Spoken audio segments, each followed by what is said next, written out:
Rasulullah sallallahu alaihi wasallam bersabda kepada Abu Bakar Siddiq radhiyallahu anhu, "Walladzi nafsi biyadihi lisyirki akhfa min dabibin namli ala adulluka ala syai'in idza qultuhu atau idza qultahu dhahaba anka qaliluhu wa kathiruhu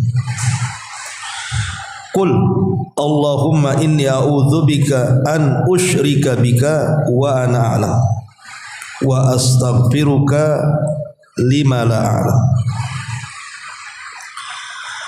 Demi zat yang jiwaku ada di tangannya, sungguh kesyirikan lebih tersembunyi daripada langkah-langkah semut.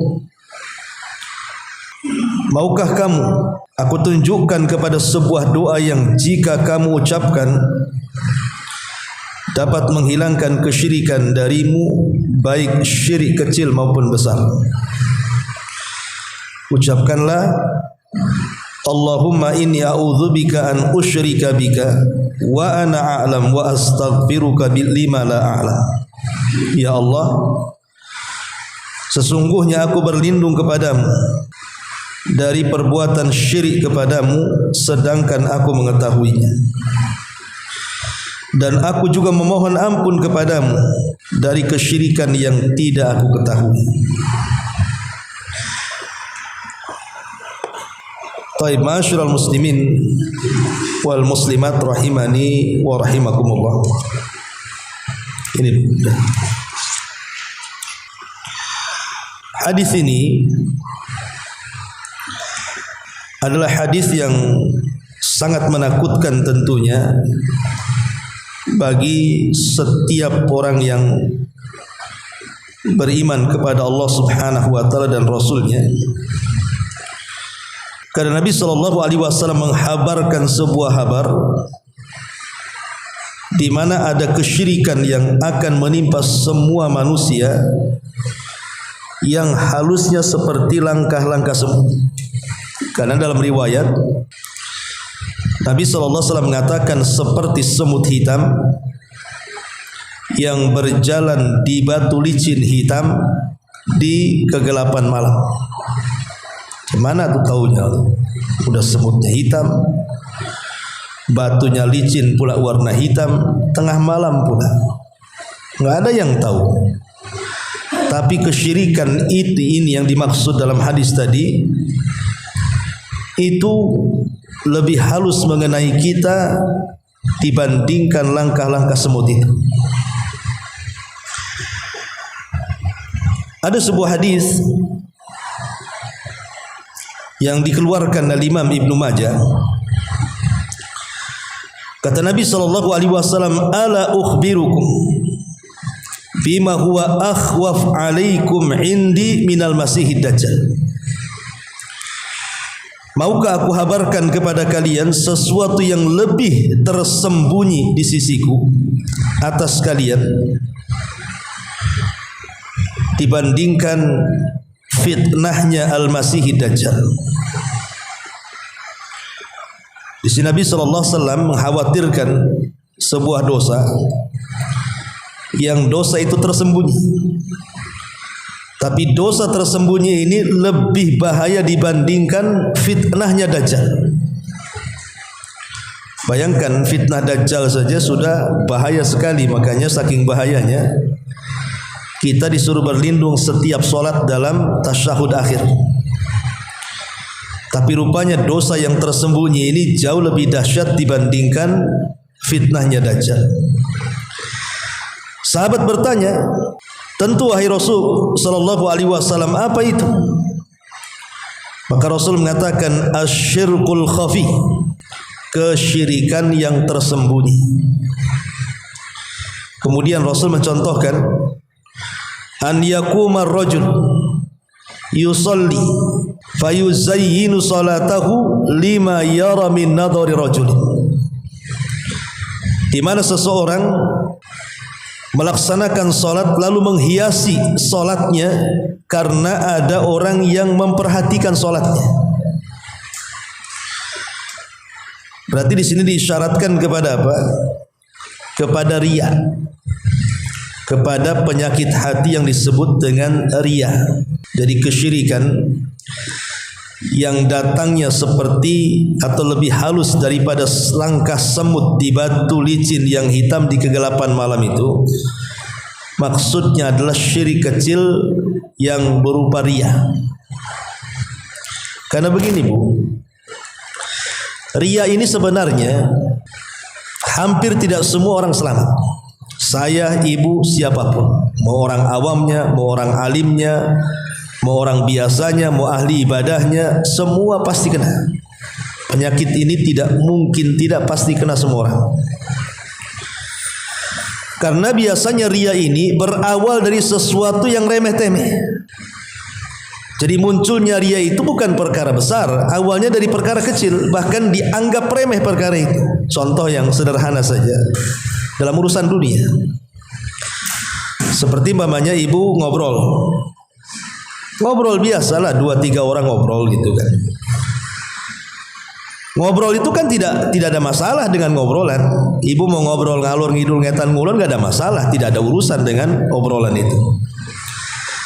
Tapi terkadang di tengah-tengah obrolan itu ada pula muncul riya. Contoh mamanya tiba-tiba ibu bercerita soal jalan-jalan. Oh iya, kemarin saya sekeluarga ke Singapura. Padahal nggak ditanya tuh Bu, tapi ibu cerita. Ya, kalau oh iya dari Barelang, biasa Barelang kan. Tapi kalau disebutkan dari Singapura, Malaysia, Australia, ada apa? Kenapa cerita soal itu? Padahal tidak ditanya kan? Supaya ada penilaian bahwa ibu itu banyak duitnya, ya bisa jalan-jalan, kan tujuannya itu tuh. Jadi awal obrolan itu tidak ada masalah, tapi menjadi masalah ketika muncul riya di situ. Ini kan masalah-masalah sepele ya. Atau mungkin yang lebih remeh daripada itu. Contoh, ibu pakai baju ngaca lah biasa kan. Ibu berdandan depan kaca itu kan sudah hari-hari, sudah biasalah, tidak ada masalah, tidak pecah pun kaca itu kita ngaca tuh. Artinya kan biasa saja. Yang jadi masalah tuh Bu, kalau ibu sudah keluar rumah, kemudian ibu tidak pede. Aduh, kenapa enggak warna merah aja tadi? Kenapa pula yang putih ini saya pakai? Kenapa pakai jilbab ini pula yang saya pakai? Kenapa enggak yang itu? Nah, apa maksudnya coba? Ya. Maksudnya supaya orang memandang dia itu cantik kan gitu ya. Kalau orang tidak ada kepikiran ke situ, nggak peduli lah mau pakai itu, mau kemana-mana pakai itu saja, tidak ada masalah. Nggak peduli dengan orang kan.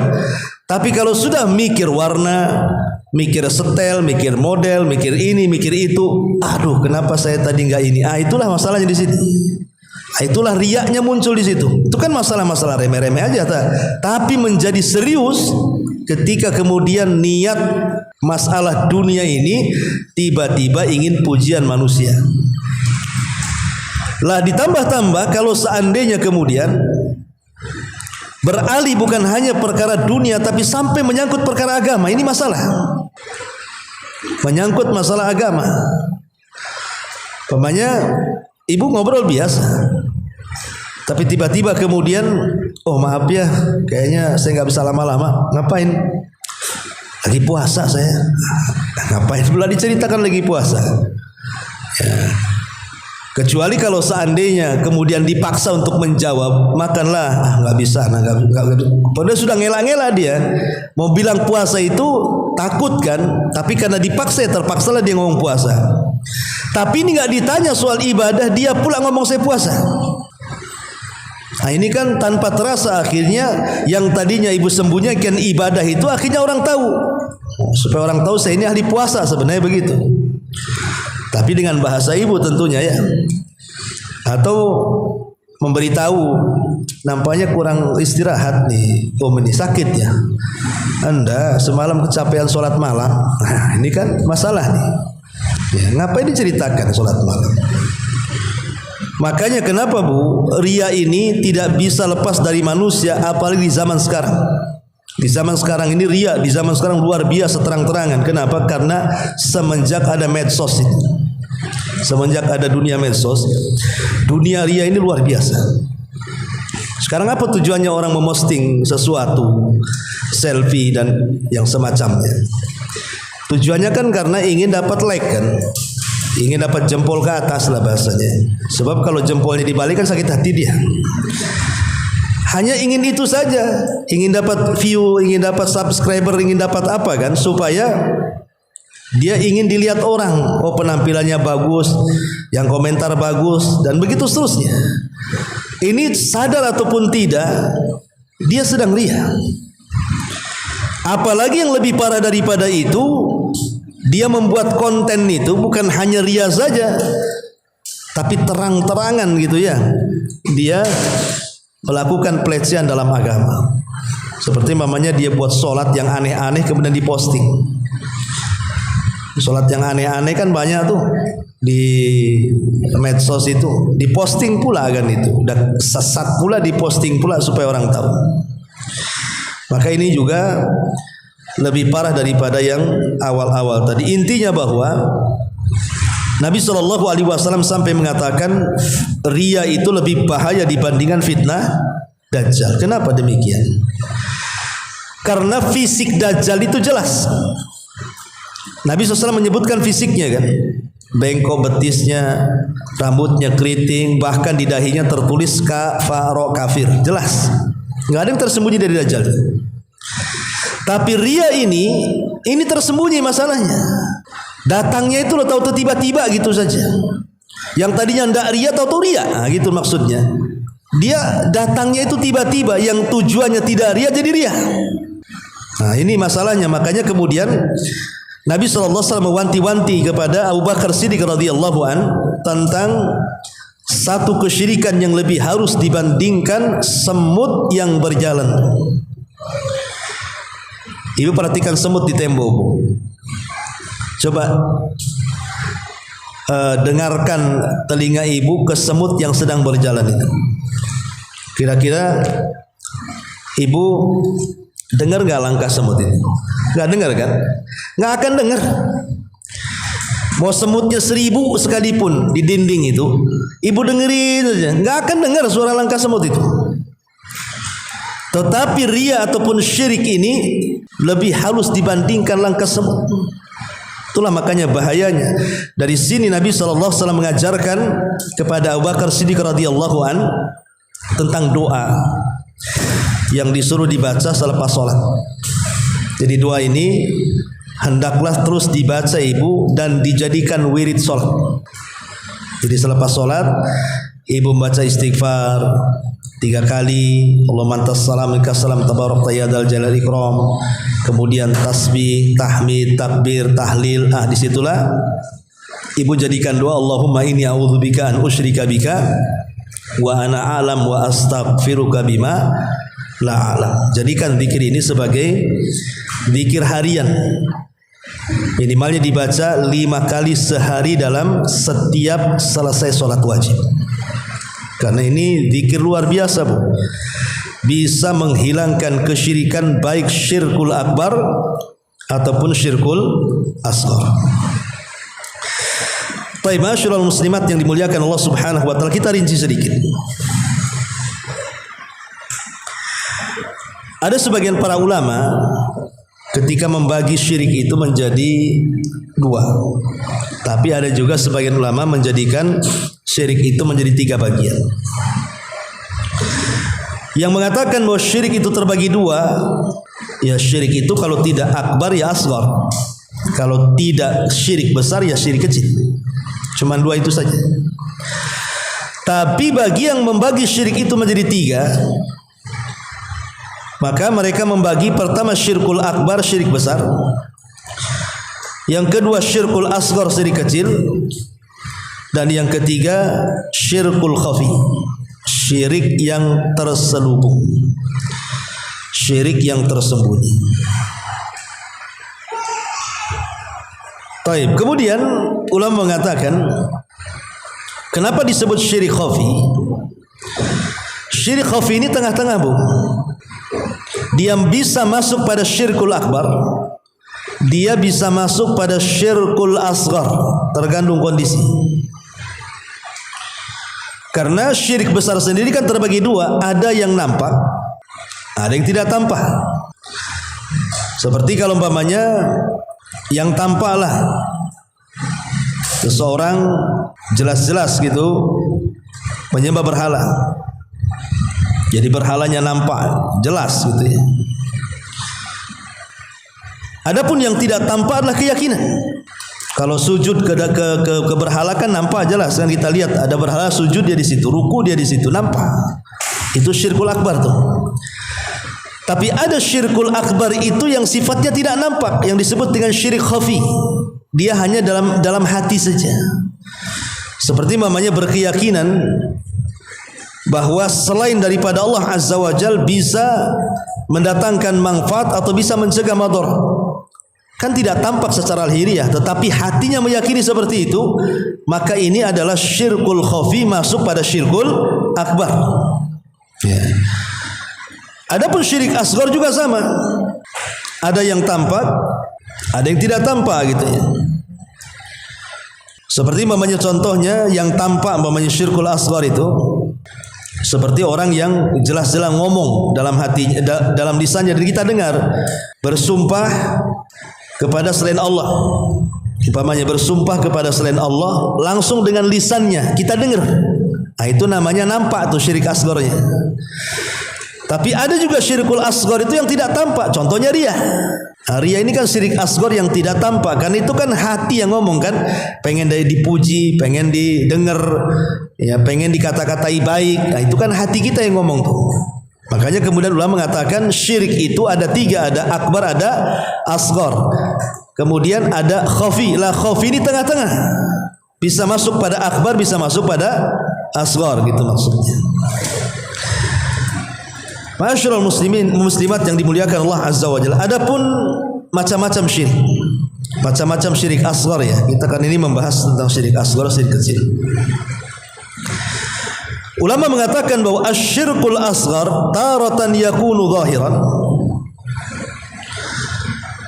Terkadang syirik asghar ini yakunu zahiran, nampak.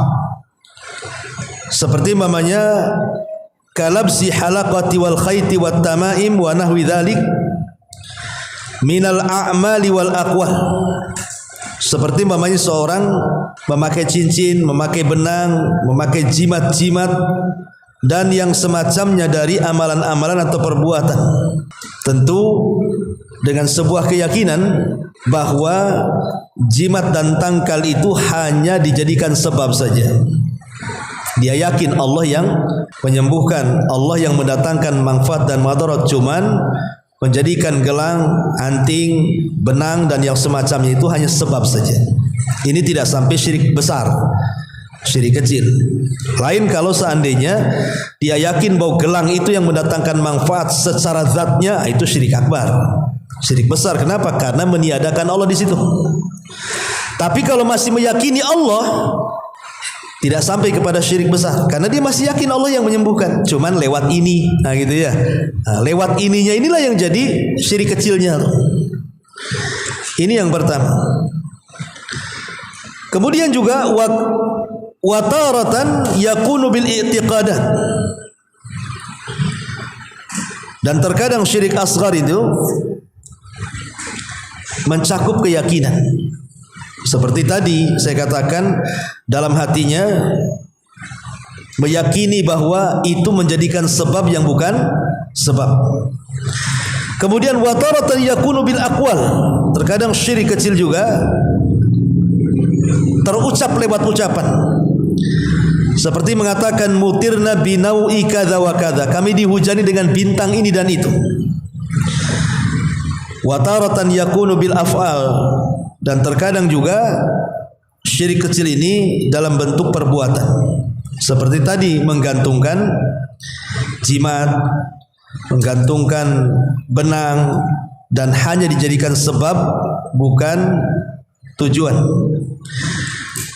Adapun macam-macamnya, contoh-contohnya ya, termasuk syirik kecil ini contoh-contohnya. Pertama, al-halafu bi ghairillah, bersumpah kepada selain Allah. Yang kedua, ta'liqut tamaim, menggantungkan jimat-jimat dan yang semacamnya dengan tujuan sebab. Kemudian yang ketiga, riya.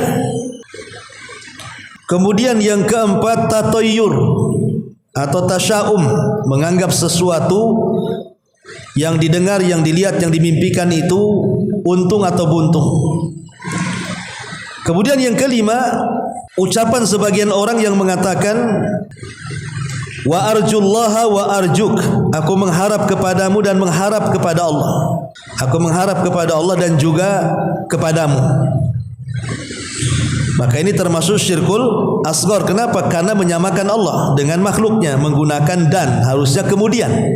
Saya mengharap kepada Allah kemudian kamu, itu yang benar kan? Tapi kalau mengatakan saya mengharap kepada Allah dan kamu, ini syirik asghar namanya, karena ada kalimat dannya di situ menyamakan. Kemudian yang nomor 6, menisbatkan nikmat kepada selain Allah. Seperti mamanya, kalau bukan karena dokter, kalau bukan karena obat, kalau bukan karena ini, itu semua menisbatkan nikmat kepada selain Allah. Harusnya kalau bukan karena Allah, kemudian dokter. Kalau bukan karena Allah, kemudian obat. Dan begitu harus seperti itu. Tapi tidak, dia langsung. Kalau bukan karena dokter itu yang ngoperasi saya sudah ada mati. Itu namanya menasabkan nikmat kepada selain Allah. Ini syirkul asghar. Ya, dan itu banyak di masyarakat tersepan kayak gitu kan. Kemudian juga yang nomor 7, seseorang ucapan sebagian orang mengatakan ana musta'inun billahi wa bika, saya meminta pertolongan kepada Allah dan kamu, wabika, ana musta'inun billahi wabika, saya minta pertolongan kepada dan kamu. Harusnya saya minta pertolongan Allah kemudian kamu. Ini juga sama dengan yang nomor 5 tadi. Kemudian juga yang nomor 8, mengatakan haramun yamutu fulan, haramun yusabu fulan, mengatakan kepada saudaranya harusnya orang itu jangan mati, harusnya orang seperti dia jangan kena musibah, harusnya orang seperti dia itu baik-baik saja. Enggak boleh ucapan kayak gitu, karena semua takdir masalahnya. Karena di masyarakat ngomong begitu kan, harusnya orang kayak gitu itu janganlah kayak dia gituin ya Allah kan itu. Nah, itu tidak bisa, itu sudah takdir. Kalau dia sakit takdir, kalau dia mati takdir. Kenapa kemudian kita mengatakan seperti itu? Nah, itu syirkul asghar masuk di sini. Termasuk juga yang nomor 9, sabul ayyam wal layali, mencela hari, mencela malam, mencela zaman, mencela angin, mencela bulan, mencela tahun. Nah, itu tidak boleh. Ini syirkul asghar juga, dan banyak di masyarakat dengan mencela-mencela seperti ini. Ya, kadang-kadang panas dicela, hujan dicela. Nah, ini nggak boleh mencela panas, nggak boleh mencela hujan pun nggak boleh, mencela waktu juga nggak boleh. Ini syirkul asghar namanya. Ya, tidak boleh, itu dilarang. Termasuk juga seseorang kemudian mengucapkan tawakal dengan menggabungkan antara Allah dan makhluk. Seperti mengatakan tawakkaltu 'ala Allah wa 'alaika, aku bertawakal kepada Allah dan juga bertawakal kepadamu. Ini juga tidak boleh mengatakan seperti itu, karena tawakal itu tidak boleh diberikan kecuali kepada Allah Subhanahu wa taala. Dan banyak lagi tentang contoh-contoh syirkul asghar, syirik kecil yang sebagiannya di masyarakat itu terkadang mereka terucap entah karena tidak paham atau paham karena menentang, atau memang sama sekali tidak tahu hukumnya, wallahu alam. Tapi ucapan-ucapan seperti ini yang mengandung syirkul asghar itu banyak sekali di masyarakat. Makanya sebagai kekhawatiran Nabi SAW karena terjangkitnya banyak kesyirikan baik yang besar ataupun yang kecil, Nabi menyarankan Abu Bakar untuk mengucapkan kalimat ini sebagai pelajaran juga dibaca untuk umatnya, bukan hanya Abu Bakar saja. Ya, konteksnya kepada Abu Bakar, tapi ajarannya juga sampai kepada kita kaum muslimin. Kan mudah saja Bu. Allahumma inni a'udzubika an usyrika bika wa ana a'lam wa astaghfiruka bima la a'lamu. Pendek. Allahumma inni a'udzubika, ya Allah aku berlindung kepadamu, an usyrika bika wa ana a'lam, untuk aku menyekutukanmu dan saya tahu. Wa astaghfiruka bima la a'lam, dan aku meminta ampun dari kesyirikan yang aku tidak tahu. Ya, jadi sekali lagi Bu, ini doa yang penting sekali Bu, wiridkan dalam setiap selesai sholat. Diwiridkan selepas sholat itu, Allahumma inni a'udzubika an usyrika bika wa ana a'lam wa astaghfiruka lima la a'lam. Taibashirul muslimat yang dimuliakan Allah Azza wa Jalla. Tetapi hadis ini, hadis tentang kesyirikan yang datangnya kepada kita seperti semut hitam di kegelapan malam ini, ulama banyak yang mentafsirkan dari sekian jenis kesyirikan kecil yang saya sudah jelaskan itu, maksudnya hadis ini adalah bicara soal riyah. Ya, bicara soal riyah. Jadi riyah itulah yang dimaksud hadis ini, di mana kesyirikannya yang datang seperti langkah semut di batu licin berwarna hitam di kegelapan malam itu maksudnya bicara soal riyah, bukan semua jenis-jenis syirkul asghar yang saya sebutkan tadi. Dan kalau kita bicara riyah Bu, banyak bahaya yang kita akan dapati dari ibadah ini. Pertama, tadi saya sudah jelaskan riya ini lebih bahaya dibandingkan fitnah dajjal. Yang kedua, riya lebih sangat merusak daripada serigala yang menyerbu domba, di mana serigala itu sedang lapar. Dan itu berdasarkan hadis yang dikeluarkan Imam Ahmad, ma dhi'bani ja'i'ani ursila fi ghanamin bi afsadalaha min hirsil mar'i 'alal mali wasyarafi lidini. Tidaklah dua ekor serigala yang lapar dan dilepaskan di tengah sekumpulan domba lebih merusak daripada ketamakan seseorang pada harta dan kedudukan bagi agamanya. Lihat, tidaklah dua serigala yang dilepas dan dia lapar kepada sekumpulan domba tidak lebih rusak. Padahal serigala kalau lapar mengoyak domba itu luar biasa rusak domba itu. Tapi orang yang riya itu lebih parah dibandingkan ini, karena akan merusak segalanya. Kemudian yang ketiga, amal soleh akan hilang. Amal soleh itu akan hilang pahalanya dan tidak akan mendapat apapun. Maksudnya gini Bu, ibadah ini berpahala dan tidaknya bukan bercerita tentang sah dan tidaknya. Beda Bu ya. Berpahala dan tidaknya sebuah ibadah itu tidak ada kaitan dengan sah dan tidaknya ibadah. Karena sah dan tidaknya ibadah itu ibu cukup mendatangkan rukun-rukunnya, syarat-syaratnya, wajib-wajibnya, sunnah-sunnahnya sah.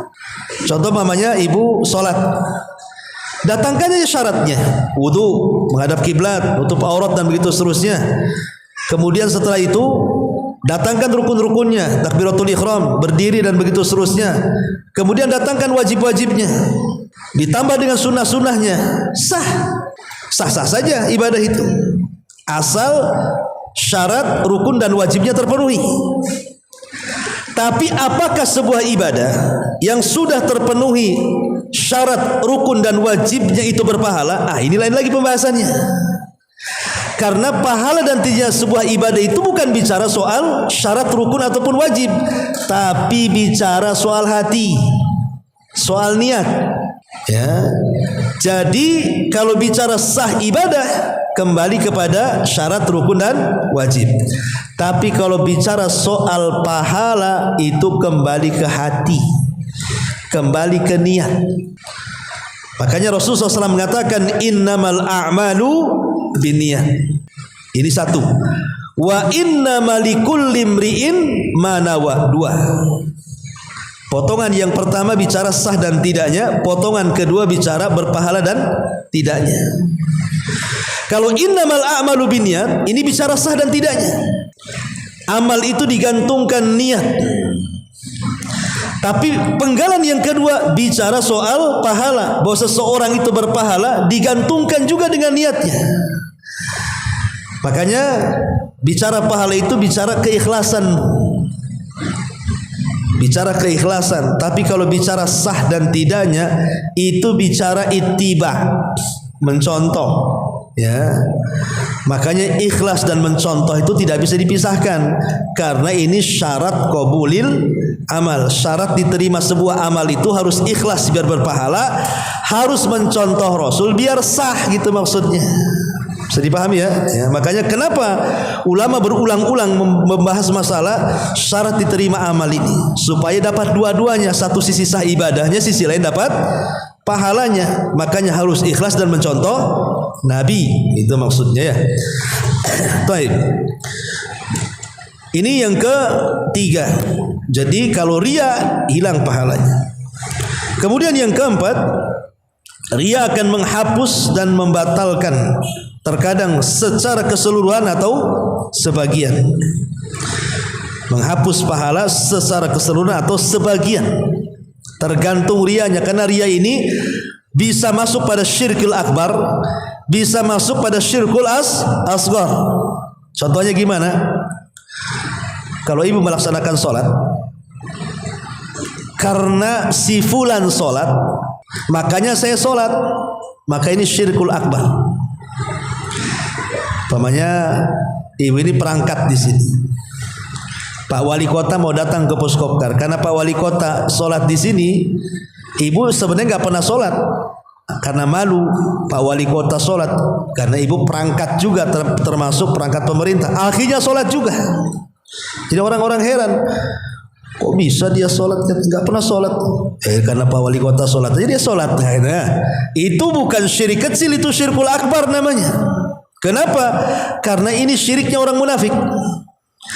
Dia tidak sholat kecuali dia sholat. Lain kalau ibu ini memang tukang sholat, datang dari rumah ke masjid, ya kan? Ketika di masjid ada wali kota, mulai ibu yang tadinya biasanya khusyuk jadi tidak khusyuk, jadi riya. Ah, gitu ya. Ah, itu syirik kecil namanya. Bisa dipahami di antara dua contoh ini. Yang satu tidak pernah sholat, dia sholat karena orang lain sholat, ya. Yang satu orang biasa sholat, tapi menjadi riya gara-gara orang lain sholat. Nah, itulah bedanya syirik kecil dengan syirik besar. Karena yang pertama dia tidak sholat kemudian sholat gara-gara si fulan, memang niatnya sholat bukan karena Allah tapi mutlak karena dia. Itulah di situ syirik besarnya tuh. Tapi kalau yang tadinya kan yang kedua ini kan biasa sholat dia, nggak ada masalah, lillahi ta'ala, tiap hari dia sholat. Tapi karena ramai ada wali kota datang, oh mulailah dipanjang-panjangin. Ah, itu maksudnya di situ. Nah, berarti satu sisi karena Allah, sisi lain karena manusia. Itulah syirik asgharnya, syirik kecilnya. Harus dibedakan, ya. Kalau syirik besar memang dari awal habis amalannya. Kalau syirik kecil, yang habis adalah amalan yang ditempelinya saja. Taib, ini yang keempat. Yang kelima, riya adalah syirik tersembunyi. Riya adalah syirik tersembunyi, syirkul khafi. Dan ini sangat bahaya. Kemudian yang nomor 6, riya mewarisi kehinaan dan kerendahan.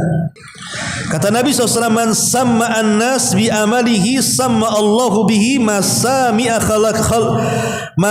khalqihi wa sagharahu wa haqqarahu. Barang siapa memperdengarkan amalannya kepada orang lain agar orang tahu amalannya, maka Allah akan menyiarkan aibnya di telinga-telinga hambanya. Allah akan rendahkan dia dan Allah akan hinakan dia. Naudzubillah. Kemudian yang nomor 7, pelaku riya tidak akan mendapatkan ganjaran, tidak di dunia, di akhirat pun hilang. Karena Rasul mengatakan, basyiri hadhil ummah bis sana'i wa rif'ati wad dini wan nasri wat tamkini fil ardi. Basyiri hadil ummah bis-sana'i wa rif'ati wad dini wan nasri wat tamkini fil ardi faman amila minhum amalal akhirati lid dunya lam yakun lahu fil akhirati nasib. Sampaikan kabar gembira kepada umat ini dengan keluhuran, kedudukan, ketinggian, agama, pertolongan dan kekuasaan di permukaan bumi. Maka barang siapa di antara mereka melakukan amalan akhirat untuk dunia, maka dia tidak akan mendapatkan bagian di akhirat sama sekali. Dunia tidak dapat pahala, akhirat pula tak dapat surga. Ini yang nomor 7. Yang nomor 8, riya akan menambah kesesatan seseorang. Allah mengatakan, yukhadi'una Allah walladzina amanu wa ma yakhda'una illa anfusahum wa ma yash'urun fi qulubihim maradun fazadahumullahu marada wa lahum adzabun alimun bima kanu yakdzibun. Mereka hendak menipu Allah. Orang-orang riya itu kan menipu Allah. Dan menipu orang-orang yang beriman, nampak khusyuk padahal enggak khusyuk sebenarnya. Padahal mereka hanya menipu diri mereka sendiri, sedang mereka tidak sadar dalam hati mereka ada penyakit, lalu ditambah Allah penyakitnya. Jadi menambah kesesatan, menambah penyakit, dan bagi mereka siksa yang pedih disebabkan mereka berdusta. Kemudian yang nomor 9, riya merupakan sebab kekalahan umat Islam. Innama yansurullahu hadhil ummah bi dhaifiha bi da'watihim wa salatihim wa ikhlasihim. Sesungguhnya Allah akan menolong umat ini dengan orang-orang yang lemah, yaitu dengan doa, salat dan keikhlasan mereka. Artinya kalau seandainya tidak ikhlas, tidak akan menang. Ketika mereka ikhlas, makanya menjadikan sebab pertolongan Allah Subhanahu wa ta'ala. Ini di antara bahaya riya baik di dunia ataupun di akhirat.